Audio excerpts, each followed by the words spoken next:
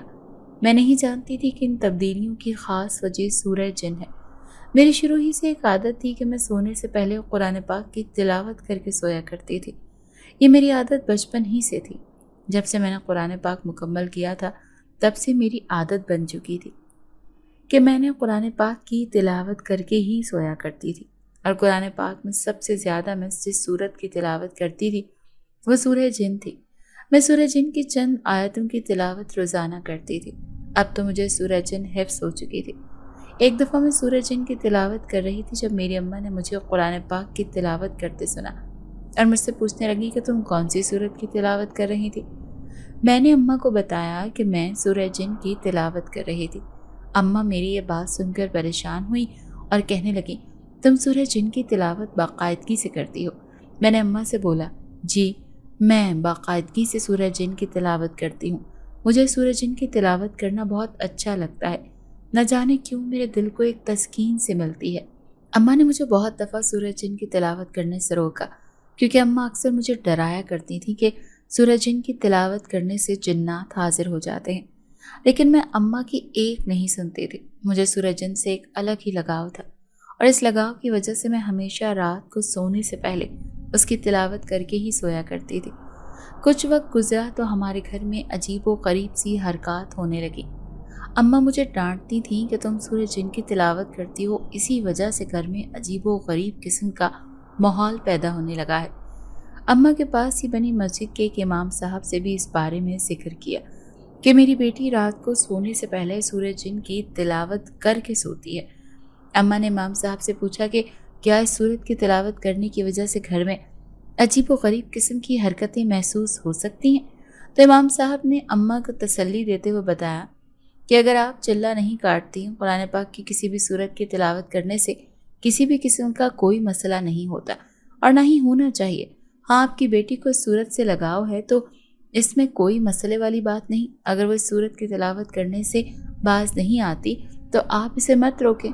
آپ روک کر کیوں گنہگار بنتی ہیں؟ امام صاحب کی بات سن کر تو تسلی میں آ گئی تھی، لیکن گھر میں ہوتی حرکتوں سے پریشان بھی تھی۔ اکثر گھر میں عجیب و غریب سا خوف محسوس ہوتا، بیٹھے بیٹھے ایسا محسوس ہوتا جیسے پیچھے کوئی سایہ نما مخلوق کھڑی ہے۔ جیسے ہی گردن گھما کر پیچھے دیکھا جاتا تو کچھ بھی دکھائی نہ دیتا۔ بس اس طرح کے کچھ واقعات آئے دن رونما ہوتے رہتے۔ میں اماں کی پریشانی کو بہت اچھی طرح سے سمجھ سکتی تھی، کیونکہ میں جانتی تھی کہ ہمارے رشتہ دار ہم لوگوں سے بالکل بھی خوش نہیں ہیں، تو وہ لوگوں کا بھلا کیسے چاہیں گے۔ میں ہمیشہ اماں سے کہتی تھی کہ مجھے تو لگتا ہے تائی امی ہی ہمارے گھر پر کچھ کروا رہی ہیں، جس کی وجہ سے آئے دن ہمارے گھر میں کوئی نہ کوئی نئی حرکت دیکھنے کو ملتی ہے۔ اماں مجھے ہمیشہ ڈانٹ دیتی تھی اور کہتی تھی کہ تم تو تائی امی کے پیچھے ہاتھ دھو کر ہی پڑ گئی ہو، بھلا اسے اور کوئی کام نہیں ہے؟ ہمارے گھر پر ایسا کیا اسے نظر آ رہا ہے جس پر اس نے کوئی جادو ٹونا کروانا ہے؟ لیکن میں ہمیشہ اماں سے کہتی کہ تائی امی مجھ سے جلتی ہیں، امی میری کامیابی سے، میری خوبصورتی سے وہ جلتی ہیں، اسی وجہ سے وہ کچھ نہ کچھ غلط ضرور کرواتی ہوں گی، کیونکہ ان کے الفاظوں سے ظاہر ہوتا ہے کہ وہ کبھی بھی میرا بھلا نہیں چاہ سکتی۔ ہمارے گھر میں آئے دن یہ بحث ہوتی رہتی تھی، لیکن اماں کبھی بھی میری باتوں کو نہیں مانتی تھی۔ یہاں تک کہ ابا بھی مجھے اس بات پر اکثر چپ کروا دیتے تھے اور مجھے کہتے تھے کہ منفی سوچ کو اپنے دماغ سے نکال دو، تمہاری تائی امی اتنی بھی بری نہیں ہے کہ وہ جادو ٹونے کرواتی پھریں، بس تم اپنی سوچ کو ٹھیک کر لو۔ میں اماں اور ابا دونوں کو سمجھا کر تھک گئی تھی، لیکن کوئی بھی میری بات نہیں سمجھتا تھا۔ میں اتنی بات جانتی تھی کہ سورہ جن کی تلاوت کی وجہ سے میری بچت ہو رہی تھی، نہیں تو مجھے اپنے ارد گرد بہت سی عجیب حرکتیں ہوتی ہوئی محسوس ہوتی تھی، لیکن میں کسی سے بھی ان حرکتوں کے بارے میں ذکر نہیں کرتی تھی، کیونکہ میں جانتی تھی کہ چاہے جو مرضی کر لوں میں، میری بات پر کسی کو بھی یقین نہیں آئے گا۔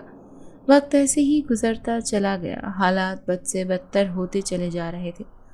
میرے ماں باپ جو مجھ پر جان نچھاور کرتے تھے، دیکھتے ہی دیکھتے میرے خلاف ہونے لگے، اور مجھے یہ بات بالکل بھی گوارا نہ تھی کہ اماں اور ابا محبت کا دامن چھوڑ کر میرے ساتھ نفرت کا معاملہ رکھیں۔